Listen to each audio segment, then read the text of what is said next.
Is it a generational curse? Amasa Prabha is a beautiful woman of about 40 years old. One day, she sat under the big mango tree in front of her house to reflect on her life. She has 5 children, but no husband. Her first 2 children, a boy and a girl, were from one man. Her third child, a boy, was born with a lot of controversies concerning who was the father. 2 men claimed responsibility of the pregnancy, and it was a disgraceful and embarrassing situation when the 2 men had to fight over who was the father of the baby boy. Amasa had her 4th child, a boy, with a different man who did not marry her because of her deviant behavior. The man found out that Amasa was hard on narcotic drugs, especially Indian hemp, also known as wee or weed. No amount of advice from the man to Amasa for her to stop smoking weed and the use of other narcotic substances could change her, so he got out of the relationship few months after the birth of the 4th child. Because of her beauty, men keep on coming her way. A young man who is 5 years younger than Amasa was the latest to fall in love with her. After dating for about 5 years, Amasa, who had vowed not to get pregnant again, failed the self-control test and conceived with twins with the young man. Unfortunately, during childbirth, she lost one of the twins and had a baby boy. Meanwhile, the young man was in relationship with another lady and did not pay the needed attention to Amasa and her newborn child.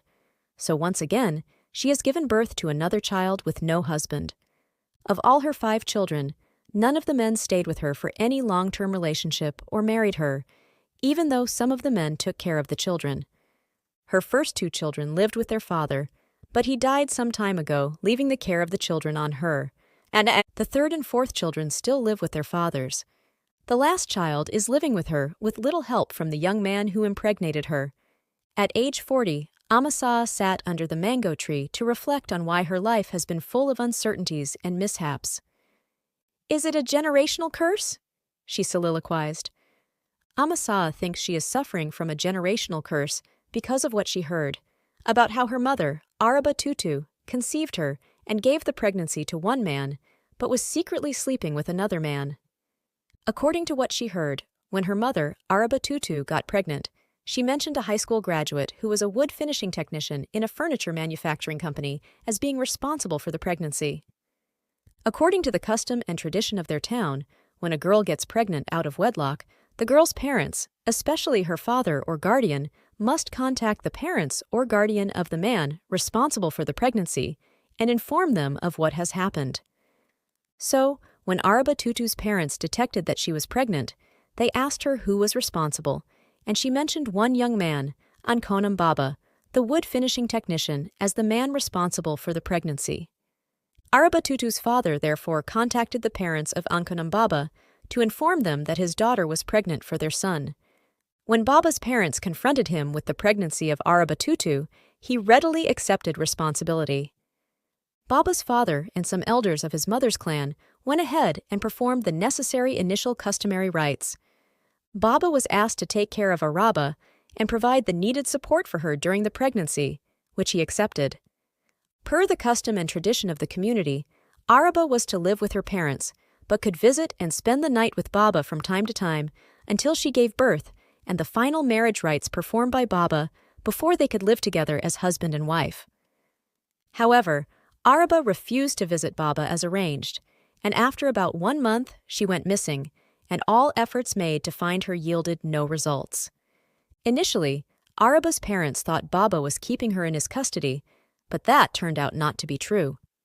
Baba and Araba's parents were alarmed and afraid that something bad had happened to her. After about 2 weeks, Araba appeared from her hideout and visited Baba, but she could not disclose where she was hiding during the period of her disappearance.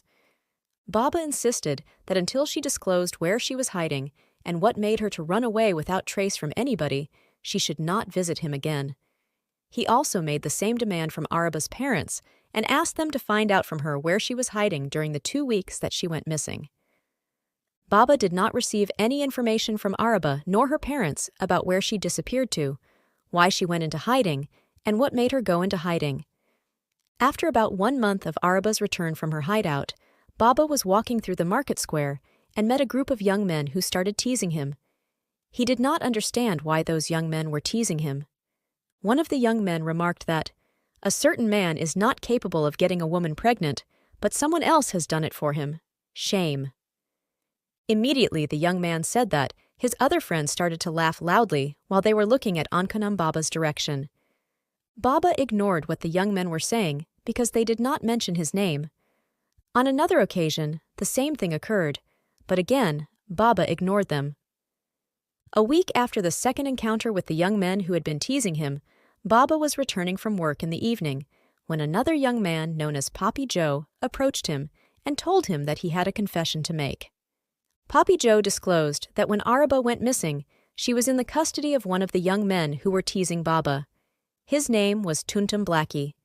That he, Papi Joe, was the one who ran errands for Araba and Tuntum Blackie. He further stated that he could not keep the secret and that he felt guilty, so he had to let Baba know the truth. He believed that the pregnancy was not for Baba, but for Tuntum Blackie. He disclosed further that Blackie had told Araba not to mention his name as the one who impregnated her. Baba was shocked and couldn't believe what Papi Joe had told him.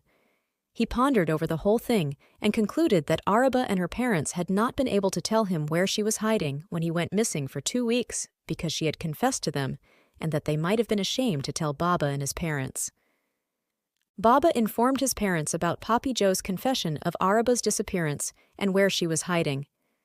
Baba's father told him to be patient and wait if Araba's father would come to him with any explanation on Araba's disappearance and appearance. Baba had wanted to go to Araba's home and confront her and her parents, but his father impressed upon him to let things find their own level. Rumors had it that Tuntum Blackie had also denied the pregnancy, so Araba gave birth to a baby girl with no father.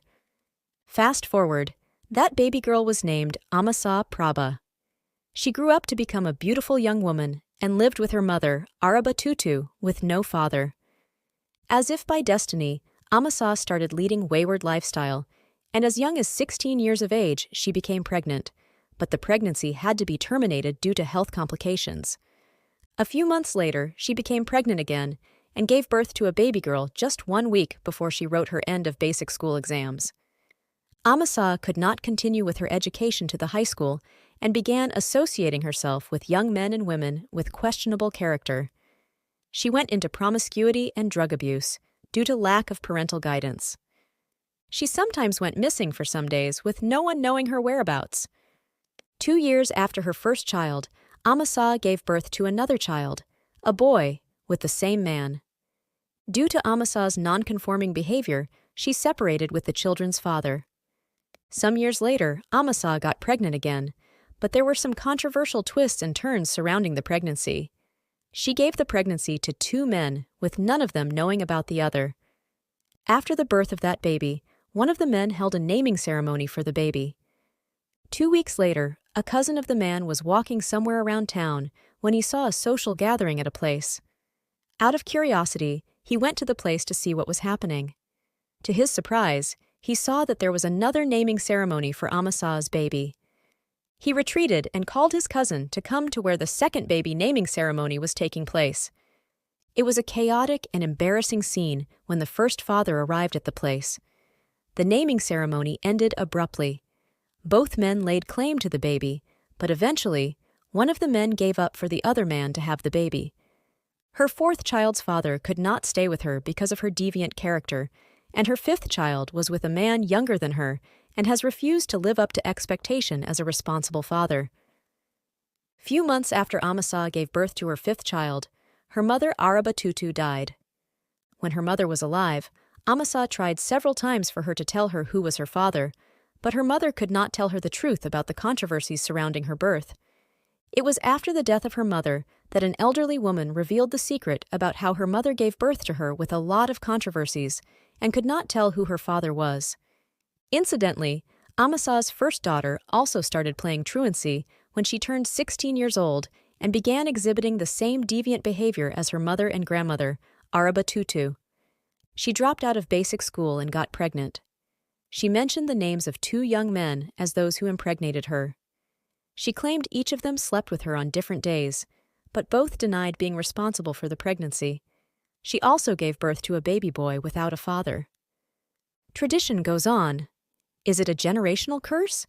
So, reflecting on her life at age 40 and the story she heard about her mother, Amasawa believes her situation and that of her daughter is a generational curse brought upon them by her mother Arabatutu's abominable behavior in the past. Is it a generational curse? How do I break it? She pondered. End of story. Thank you for watching or listening. Stay tuned for more stories in the coming weeks. Please subscribe, share, like, and follow. Note: names of persons mentioned in this story are fictional and have no connection to any individuals in real life.